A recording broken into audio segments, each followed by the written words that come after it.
Hello everyone, welcome to A9 Education and first of all मैं बस pray करूंगी आप सबके लिए कि ये नया साल जो आने वाला है आपके लिए बहुत सारी खुशियां लेके आए और सबके लिए एक एक पोस्ट जो आपने सोच के रखा है वो लेके आए। सो प्रिपरेशन में लगे रहिए, बी पॉजिटिव और बहुत जल्द आप सबका एग्ज़ाम निकलेगा। मेरी ये शुभकामनाएं आपके साथ हैं। So in advance happy new year guys. आज हम जो करंट अफेयर्स स्टार्ट करने वाले हैं काफ़ी इंपॉर्टेंट रहने वाला है। डेली का करंट अफेयर्स में कवर करती हूँ और मंथ वाइज भी करंट अफेयर्स में कवर करूँगी, लेकिन स्पेशली बीएसएससी सीजीएल और बिहार सिविल कोड का जो एग्ज़ाम है उस पर मैं फोकस कर रही हूँ एंड 68 बीपीएससी पे। तो आप उसके वीडियोस भी देखना ना भूलिए। अगर मेरी मेहनत पसंद आती है तो चैनल को लाइक एंड सब्सक्राइब जरूर कर लीजिए, क्योंकि आपके एक लाइक, एक कमेंट और एक सब्सक्रिप्शन से मेरा मोटिवेशन लेवल जो है वो दुगना हो जाता है। मुझे काफ़ी अच्छा लगता है। कोई कमी भी नज़र आती है तो आप मुझे प्लीज़ कमेंट सेक्शन में कमेंट करके बताइए, ताकि मैं ये कोशिश करूं कि वीडियोस जो हैं वो इम्प्रूवमेंट उसमें आता रहे और काफ़ी अच्छे अच्छे वीडियोस में लाती रहूं बिना किसी गलती के। फर्स्ट क्वेश्चन से स्टार्ट करते हैं। हाल ही में 2022 में सामाजिक उपलब्धि के लिए रविंद्रनाथ टैगोर साहित्यिक पुरस्कार से किसे सम्मानित किया गया है? तो ये सम्मानित किया गया है एस के राय को। अब इससे रिलेटेड कुछ इंपॉर्टेंट जो एक्सप्लेनेशन होने चाहिए, जहाँ से क्वेश्चंस पूछे जा सकते हैं, वो भी हम कंप्लीट करते हैं, तो वो भी देख लेते हैं। रविंद्रनाथ टैगोर साहित्यिक पुरस्कार संयुक्त रूप से सुदीप सेन ने अपनी शैली एंथ्रोपोसीन, क्लाइमेट चेंज, कंटेगियन, सांत्वना और शोभना कुमार को उनके हाइबुन संग्रह a sky full of bucket list के लिए जीता है। तो ये किसने किसने जीता है वो आपने देख लिया। जयपुर लिटरेचर फेस्टिवल के निर्माता एस के रॉय को सामाजिक उपलब्धि के लिए रविंद्रनाथ टैगोर पुरस्कार से सम्मानित किया गया है और इसे साहित्यिक और सामाजिक उपलब्धियों को मान्यता देने के लिए 2018 में शुरू किया गया था। क्या? तो 2018 में शुरू किया गया था रविंद्रनाथ टैगोर साहित्यिक पुरस्कार का। नेक्स्ट है, पीएम मोदी 26 दिसंबर 2022 को मेजर ध्यानचंद नेशनल स्टेडियम में पहले वीर बाल दिवस को चिन्हित करने वाले कार्यक्रम में भाग लिए। यह स्टेडियम है कहाँ? तो ये स्टेडियम जो है ये दिल्ली में है। प्रधानमंत्री नरेंद्र मोदी जो है उन्होंने 26 दिसंबर 2022 को major Dhyan Chand national stadium Delhi में पहले वीर बाल दिवस के अवसर पर आयोजित कार्यक्रम में भाग लिया और प्रकाश वर्ष 2022 पर प्रधानमंत्री नरेंद्र मोदी ने घोषणा की थी कि 26 दिसंबर को श्री गुरु गोविंद सिंह के पुत्रों साहिबजाद बाबा जोरावर सिंह और बाबा फतेह सिंह की शहादत को वीर बाल दिवस के रूप में मनाया जाएगा। ये करंट अफेयर्स मैंने पहले ही कवर कर रखा है, काफ़ी अच्छे से कवर कर रखा है, तो ये आप कंप्लीट कर लेंगे प्रीवियस वीडियो से। क्वेश्चन नंबर 3 है, हाल ही में Swaminathan, just a minute guys. Question number 3 है, हाल ही में स्वामीनाथन गुरुकुल राजकोट संस्थान के 75th अमृत महोत्सव को संबोधित किसने किया? तो ये अगेन नरेंद्र मोदी ने किया है और प्रधानमंत्री नरेंद्र मोदी ने 24 दिसंबर 2022 को श्री स्वामीनाथन गुरुकुल राजकोट संस्थान के 75th अमृत महोत्सव को संबोधित किया। मुख्यमंत्री जो है भूपेंद्र पटेल ने 22 दिसंबर को राजकोट में 5 दिवसीय अमृत महोत्सव का उद्घाटन किया था। ओके, और जो ये आपको याद रखना है कि किसका संबोधन किया है। यह 1948 में श्री धर्म जीवन दास जी स्वामी द्वारा स्थापित किया गया था और श्री स्वामी नारायण गुरुकुल राजकोट संस्थान के पूरे विश्व में 40 से अधिक शाखाएं हैं। नेक्स्ट है, रिलायंस जियो ने 23 दिसंबर 2022 को रिलायंस इंफ्राटेक के मोबाइल टावर और फाइबर संपत्ति का अधिग्रहण किया है। किसका? तो रिलायंस इंफ्राटेक के मोबाइल टावर और फाइबर संपत्ति का अधिग्रहण किया है। रिलायंस जियो की स्थापना किस वर्ष की गई थी? तो ये 2007 में की गई थी रिलायंस जियो की स्थापना। 23 दिसंबर 2022 को रिलायंस इंफ्राटेक के मोबाइल टावर और फाइबर संपत्ति का अधिग्रहण किया है और रिलायंस इंफ्राटेल के पास देश भर में लगभग 1,78,000 रूट किलोमीटर की फाइबर संपत्ति और 48,540 मोबाइल टावर्स हैं। काफी बड़ी बात है ये। नेशनल कंपनी लॉ ट्रिब्यूनल ने रिलायंस इंफ्राटेल के अधिग्रहण के लिए जियो को मंजूरी दे दी है और रिलायंस जियो की स्थापना जो है 2007 में, और रिलायंस जियो के संस्थापक कौन है? तो मुकेश अंबानी। नेक्स्ट क्वेश्चन है, हाल ही में 2022 के लिए BBC sports personality of the year से किसे सम्मानित किया गया है? तो ये बेथ मीड को सम्मानित किया गया है। बेथ मीड को दिसंबर 2022 में BBC sports personality of the year 2022 के लिए सम्मानित किया गया है। वह प्लेयर ऑफ द टूर्नामेंट और यूरो 2022 में शीर्ष स्कोरर थी। ओके, बेथ मीड ने विम्बलडन में फाइनल में जर्मनी को हराकर इंग्लैंड की पहली मेजर बोमन फुटबॉल ट्रॉफी जीती है और इंग्लैंड के क्रिकेटर बेन स्टोक्स दूसरे और शीतकालीन ओलंपिक कर्लिंग चैंपियन ईव मुरहेड तीसरे स्थान पर रहे। हाल ही में वियतनाम के हनोई में विन फ्यूचर स्पेशल प्राइज किसे मिला? तो ये थलप्पिल प्रदीप को मिला। भारतीय वैज्ञानिक प्रोफेसर थलप्पिल प्रदीप ने वियतनाम के हनोई में 20 दिसंबर 2022 को विन फ्यूचर स्पेशल प्राइज प्राप्त किया है। उन्हें भूजल से आर्सेनिक और अन्य भारी धातुओं को हटाने के लिए कम लागत वाली निस्पंदन प्रणाली के नवाचार के लिए सम्मानित किया गया है।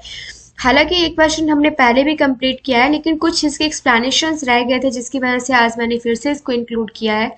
उन्हें 2020 में निक्केई एशिया पुरस्कार, 2018 में विश्व विज्ञान अकादमी पुरस्कार और 2008 में विज्ञान और प्रौद्योगिकी के लिए शांति स्वरूप भटनागर पुरस्कार मिला था। तो ये दोनों काफी इंपॉर्टेंट पॉइंट है आपका।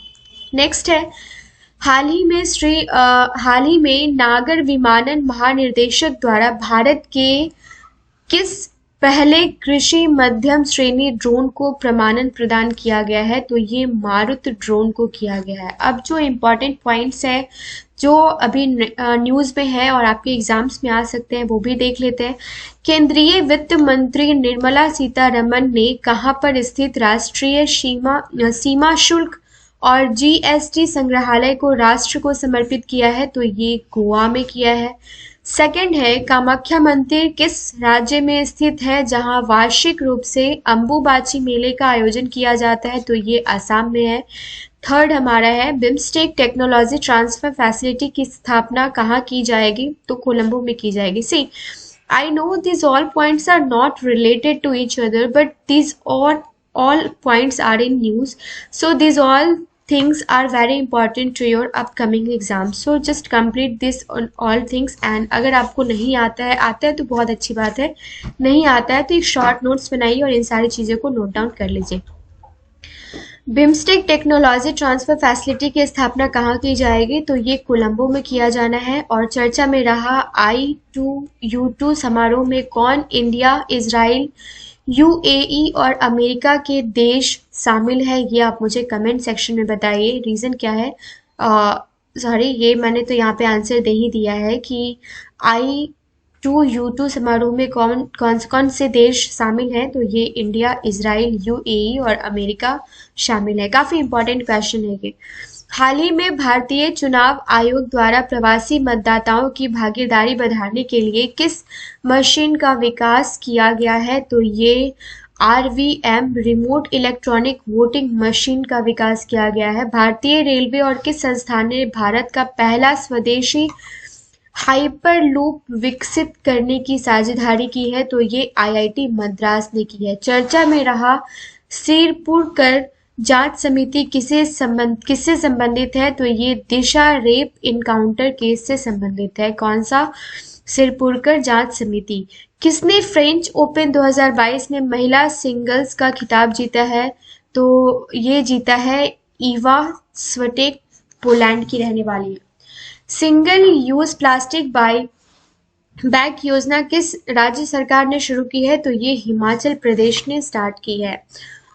इससे क्या होगा कि जो प्लास्टिक अगर इन केस यूज़ भी होता है तो वो प्लास्टिक वापस से चला जाएगा, पर ये बर्बाद नहीं होगा क्योंकि परचेस करेंगे तो कुछ ना कुछ इसके अलावा उनको दिया ही जाएगा जो वहाँ पे डिपॉजिट करेंगे। तो जो प्लास्टिक का उपयोग है वो तो होना ही है, लेकिन जो प्लास्टिक की वजह से जो कचरे फैलते हैं उन सब चीज़ों की रोकथाम के लिए ये काफ़ी इम्पोर्टेंट स्टेप है। नेक्स्ट है, दिसंबर 2022 से किस देश के साथ भारत का आर्थिक सहयोग और व्यापार समझौता प्रभावी हुआ है? तो ये किसके साथ हुआ है? ये ऑस्ट्रेलिया के साथ हुआ है। नेक्स्ट देख लेते हैं सारे के सारे पॉइंट्स जो अभी एग्जामिनेशन के लिए इंपॉर्टेंट है और अभी न्यूज में रहे हाल फिलहाल। अंतर्राष्ट्रीय भारतीय फिल्म अकादमी पुरस्कार IIFA 2022 में किसे सर्वश्रेष्ठ अभिनेता का पुरस्कार दिया गया है? तो ये विक्की कौशल को दिया गया है। ब्लू ड्यूक तितली को नेक्स्ट है, ब्लू ड्यूक तितली को किस राज्य की राज्य तितली घोषित किया गया है? तो ये सिक्किम का किया गया है। हाल ही में मेंजारी पर्यावरण प्रदर्शन सूचकांक 2022 EPI में भारत कौन से स्थान पर रहा है? तो ये 180वें स्थान पर रहा है। हाल ही में किन दो देशों को राष्ट्रमंडल देशों के समूह में शामिल किया गया है? तो ये गेबोन और टोगो को किया गया है। नेक्स्ट क्वेश्चन है, हाल ही में केंद्रीय नवीनीकरण ऊर्जा मंत्री RK सिंह ने किस राज्य में विश्व स्तरीय कियाकिंग कनोइंग अकादमी स्थापित करने की घोषणा करी है? तो ये उत्तराखंड राज्य सरकार ने करी है। अंतर्राष्ट्रीय साक्षरता उत्सव उन्मेष कहाँ आयोजित किया गया है? तो ये शिमला में किया गया है। मिस इंडिया वर्ल्ड वाइड 2022 का खिताब हमने कंप्लीट कर लिया है, खुशी पटेल ने जीता है। और भारत का पहला डार्क स्काई रिजर्व कहाँ स्थापित किया गया है? तो ये किया गया है कहाँ पे? लद्दाख में। फोर्थ है, वर्ष 2022 के लिए विश्व का सर्वश्रेष्ठ जो हवाई अड्डा किसे घोषित किया गया है? तो ये किंग हमद कतर को किया गया है। मध्य प्रदेश राज्य में खेलो इंडिया यूथ गेम्स 2023 के कौन से संस्करण का आयोजन किया गया है? तो ये 5th संस्करण का आयोजन किया गया है, जिसमें पहली बार खेलो इंडिया गेम्स में वाटर गेम्स को भी शामिल किया गया है, इसलिए ये क्या शामिल किया गया है काफी इंपॉर्टेंट है। नेक्स्ट पॉइंट है, हाल ही में Indian railway catering and tourism corporation IRCTC द्वारा देश की पहली भारत गौरव टूरिस्ट ट्रेन कहाँ से शुरू की गई है? तो ये स्टार्ट की गई है न्यू दिल्ली से। किसे संयुक्त राष्ट्र में भारत का अगला राजदूत अस्थायी प्रतिनिधि नियुक्त किया गया है? तो ये रुचिरा कंबोज को किया गया है। और हाल ही में one nation one ration card लागू करने वाला 36वां और भारत का अंतिम राज्य केंद्र शासित प्रदेश कौन सा बन गया है? तो ये आसाम बन गया है। नेक्स्ट है,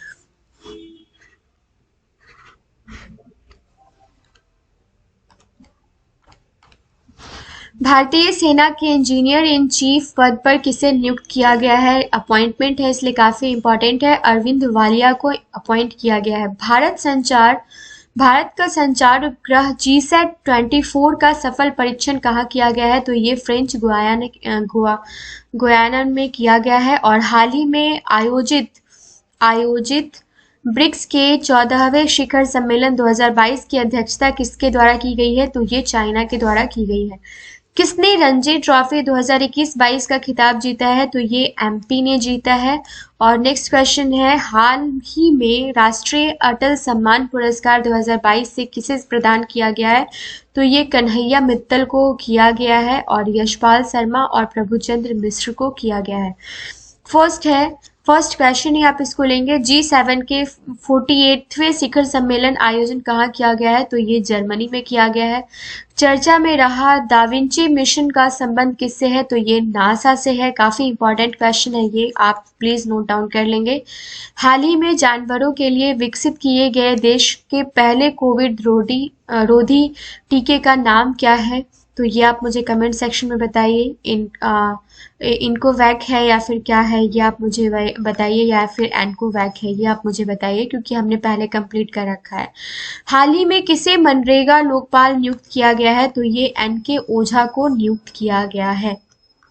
नेक्स्ट है, फोक्स in the road my days at RBI beyond के लेखक कौन है? तो ये C रंगराजन है। C रंगराजन, थोड़ा टाइपिंग मिस्टेक है, कहीं कहीं आप वो करेक्ट कर लेंगे।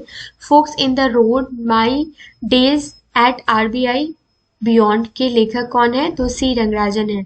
किसने कुर्ताने गेम्स में जैवलिन थ्रो का गोल्ड मेडल जीता है? तो ये जीता है नीरज चोपड़ा ने। हाल ही में किस राज्य में देश की पहली बालिका पंचायत की शुरुआत की गई है? तो ये गुजरात के कुनिरिया पंचायत में की गई है। हाल ही में खबरों में रहा ऑपरेशन संकल्प किस सशस्त्र बल से संबंधित है? तो ये नेवी से संबंधित है। नेक्स्ट है, हाल ही में किसे प्रोजेक्ट जीआईबी शुरू करने का प्रस्ताव रखा है? किसने रखा है? तो सुप्रीम कोर्ट ने रखा है। और किसके तर्ज पे रखा है? तो सर्वोच्च न्यायालय ने बुधवार को केंद्रीय पर्यावरण, वन और जलवायु परिवर्तन मंत्रालय से आग्रह किया है कि वे प्रोजेक्ट टाइगर की तर्ज पे देश में प्रोजेक्ट ग्रेट इंडियन बोस्टोर जीआईबी भी शुरू करने का विचार करें। नेक्स्ट है, हाल ही में एनडीडीबी एंड अमूल किस देश को दूध उत्पादन बढ़ाने हेतु तकनीक सहायता प्रदान करेंगे? तो ये श्रीलंका को करेंगे। और 2024 में अंडर 19 वर्ल्ड कप की मेजबानी जो है ये श्रीलंका करेगा। श्रीलंका के उपन्यासकार शेहान करुणा तिलका को उपन्यास को 2022 का बुकर पुरस्कार मिला है। चीन को पछाड़कर भारत श्रीलंका के सबसे बड़े ऋणदाता के रूप में उभरा है। और श्रीलंका ने देश में आने वाले पर्यटकों के लिए लंबा वीजा जारी करने का फैसला किया है। अर्जुन रणतुंगा को श्रीलंका के खेल परिषद के चेयरमैन के रूप में नियुक्त किया गया है। तो ये सारे पॉइंट्स श्रीलंका से रिलेटेड है, इसलिए इम्पोर्टेंट है, आप याद कर लीजिएगा। नेक्स्ट है, हाल ही में बांग्लादेश भारत 51st मैत्री दिवस कब मनाया गया है? तो ये 6 दिसंबर को मनाया गया है। हालांकि ये क्वेश्चन हमने कवर कर रखा है, लेकिन इसके पॉइंट्स काफी इंपॉर्टेंट है, तो आज की वीडियो में हम ये कंप्लीट करते हैं। बांग्लादेश में वैश्विक युवा जलवायु शिखर सम्मेलन जो है ये शुरू किया गया है। और बांग्लादेश के क्रिकेटर बाल हुसैन ने टेस्ट क्रिकेट से संन्यास की घोषणा की है। वनडे में 8000 रन बनाने वाले पहले बांग्लादेशी बल्लेबाज तमीम इकबाल बने हैं। वसीफा नाजरीन केटू फतह करने वाली बांग्लादेश की पहली महिला बनी है। और बांग्लादेश के खिलाड़ी तमीम इकबाल को उन्होंने T20 क्रिकेट से संन्यास की घोषणा की है। और बांग्लादेश ने मुस्तफिर रहमान को भारत में अपना उच्चायुक्त नियुक्त किया है। और 17वें मुंबई अंतर्राष्ट्रीय फिल्म समारोह महोत्सव में बांग्लादेश को कंट्री ऑफ फोकस चुना गया है। तो ये इम्पोर्टेंट है, ये काफी इम्पोर्टेंट है। नेक्स्ट है, हाल ही में अनीशा थुप्पनी ने बैडमिंटन एशिया जूनियर चैंपियनशिप में U15 वर्ग में कौन सा पदक जीता है? तो ये रजत पदक जीता है। अनीश अंडर 15 लड़कों के एकल नई दिल्ली 4 दिसंबर भाषा भारतीय खिलाड़ी उन्नति हुड्डा और अनीश थुप्पानी ने रविवार को थाईलैंड के नोंथबुरी में बैडमिंटनशिप एशिया अंडर 17 और अंडर 15 जूनियर चैंपियनशिप 2022 में रजत पदक जीता है। एक्चुअली बोलने में ना कहीं कहीं थोड़ा मिस्टेक क्यों हो जा रहा है, क्योंकि ठंड बहुत है। ऐसा लग रहा है कि जो बोलना चाह रही हूँ वो कंफर्टेबली बोल नहीं पा रही हूँ, तो थोड़ा इस चीज को आप कंसिडर करेंगे। हाल ही में किस राज्य की विधानसभा ने आरक्षण पर 2 संशोधन विधेयक पारित किया है? तो ये छत्तीसगढ़ राज्य सरकार ने किया है। छत्तीसगढ़ सरकार ने टाटा टेक्नोलॉजीज के साथ समझौता किया है। और छत्तीसगढ़ सरकार ने अनुसूचित क्षेत्रों में पंचायत अधिकारों के विस्तार को भी लागू किया है। CFR अधिकारों को मान्यता देने वाला दूसरा राज्य छत्तीसगढ़ बना है। और छत्तीसगढ़ के मुख्यमंत्री ने मुख्यमंत्री मितान योजना की शुरुआत करी है। छत्तीसगढ़ राज्य सरकार द्वारा कौशल्या मातृत्व योजना, यहाँ पे थोड़ा आप करेक्शन कर लेंगे, दिस इज कौशल्या नहीं कौशल्या, आप इसको पढ़ेंगे। कौशल्या मातृत्व योजना की शुरुआत करी है। प्रत्येक जिले में महिला सुरक्षा सेल स्थापित करने की घोषणा की गई है। और दाई दीदी मोबाइल क्लिनिक शुरू की गई है। ये काफी इंपॉर्टेंट है, सारे के सारे छत्तीसगढ़ से रिलेटेड। मेरा मेन ऑब्जेक्टिव रहता है कि मैं जो भी करंट लेके आती हूँ उस राज्य से रिलेटेड, उससे रिलेटेड जो मिलता जुलता भी अगर कुछ करंट है तो वो आपको कंप्लीट करवा दिया जाए। नेक्स्ट है, हाल ही में चीन के किस पूर्व राष्ट्रपति का निधन हुआ है? तो ये जियांग जेमिन का निधन हुआ है। ये तो पुराना न्यूज़ है, लेकिन कुछ इंपॉर्टेंट पॉइंट्स है जिसके लिए मैंने इसको कंप्लीट किया है, कवर किया है। चीन ने अपने अंतरिक्ष स्टेशन के लिए मैगटियन नामक लैब मॉड्यूल लॉन्च किया है और चीन ने कोविड के खिलाफ पहला इनहेलेबल वैक्सीन लॉन्च किया है। विश्व में मछली के उत्पादन में चीन जो है, चाइना ये फर्स्ट पोजीशन पे है और चीन ने सफलतापूर्वक पहली और वेधशाला को आफू 1 लॉन्च किया है। चीन ने 2 नए प्रौद्योगिकी उपग्रह शियान 14 और शियान 15 लॉन्च किए हैं। तो ये अगर आपसे पूछा जाता है, साइंस एंड टेक से रिलेटेड क्वेश्चंस आपसे पूछे ही जाते हैं, तो ये आप याद कर लेंगे। और ये मैगटियन नामक लैब मॉड्यूल लॉन्च किया है अंतरिक्ष स्टेशन के लिए चाइना ने, काफी इंपॉर्टेंट है ये। नेक्स्ट है, हाल ही में किसे हिमालयी याक को खाद्य पशु के रूप में मान्यता दी है? तो ये दी है फस्सी ने। देश में याक की आबादी में गिरावट के बीच भारतीय खाद्य सुरक्षा और मानक प्राधिकरण फस्सी ने हिमालयन याक को खाद्य पशु टैग दिया है। ओके, नेक्स्ट है, हाल ही में AICTE के नए अध्यक्ष कौन चुने गए हैं? तो ये है TG सीतारमन। अरुण गोयल को ECI का चुनाव आयुक्त बनाया गया है। गुजरात क्रिकेट संघ का नया अध्यक्ष धनराज परिमल नाथवानी को चुना गया है और IOA की एथलीट कमीशन का अध्यक्ष मैरी कॉम को चुना गया है। ये चारों इम्पोर्टेंट अपॉइंटमेंट्स हैं। नेक्स्ट है, भारत का अभी तक का सबसे चौड़ा पुल किस राज्य में बनने जा रहा है? जिसका उद्घाटन राजमार्ग मंत्री नितिन गडकरी ने 29 दिसंबर को किया। तो ये गोवा में बनेगा। यह पुल बम्बोलिम उत्तर गोवा और वेरना दक्षिण गोवा के बीच 13.2 किलोमीटर की दूरी को कवर करेगा और इस पुल का निर्माण गोवा के जुआरी नदी पर बनाया जा रहा है, जो भारत के अभी तक का सबसे चौड़ा पुल होगा। इस पुल को बनाने में आने वाली लागत जो है, ये इम्पोर्टेंट है, 2530 करोड़ रुपए की है और इस पुल का निर्माण कार्य करने वाली कंपनी दिलीप बिल्डकॉन लिमिटेड है।